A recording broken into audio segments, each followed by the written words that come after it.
নিষিদ্ধ হবে কি হবে না নির্ধারিত হবে আদালতে। কার্যক্রম নিষিদ্ধ থাকা আওয়ামী লীগ রাজনৈতিক দল হিসেবে নিষিদ্ধ হবে কিনা সে বিষয়ে চূড়ান্ত সিদ্ধান্ত আদালতের উপর নির্ভর করছে বলে জানিয়েছেন প্রধানমন্ত্রীর তথ্য ও সম্প্রচার উপদেষ্টা ডাক্তার জাহিদুর রহমান। মঙ্গলবার সচিবালয়ে তথ্য অধিদপ্তরের সম্মেলন কক্ষে আয়োজিত সাপ্তাহিক প্রেস ব্রিফিংয়ে সাংবাদিকদের এক প্রশ্নের জবাবে তিনি এ মন্তব্য করেন। তথ্য ও সম্প্রচার উপদেষ্টা বলেন, আওয়ামী লীগ দলটা নিষিদ্ধ হবে কি হবে না সেটা নির্ধারিত হবে আদালতে।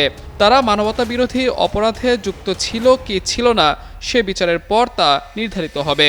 তথ্য ও সম্প্রচার উপদেষ্টা আরও বলেন, যেটা হয়েছে ওই পর্যন্ত যেহেতু তারা বিচারাধীন থাকবে সেই পর্যন্ত তাদের কর্মকাণ্ড নিষিদ্ধ থাকবে সন্ত্রাস দমন আইন 2009-এর অধীনে।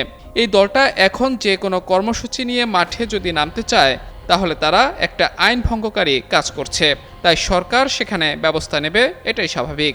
বর্তমানে আওয়ামী লীগ মাঠে অনেক কিছু করে ফেলতে পারবে বলেও মনে করেন না প্রধানমন্ত্রীর এই উপদেষ্টা। অতীতের ঘটনাগুলো জনগণের স্মৃতিতে এখনও স্পষ্টভাবে বিদ্যমান উল্লেখ করে তিনি বলেন, সেসব স্মৃতি মুছে যাওয়ার আগে দলটির পক্ষে দৃঢ় অবস্থান নিয়ে কথা বলা কঠিন হবে। এদিকে আইনশৃঙ্খলা পরিস্থিতি স্বাভাবিক রাখতে ঢাকা ও চট্টগ্রাম সহ 6 জেলায় সেনাবাহিনী মোতায়েন করেছে সরকার।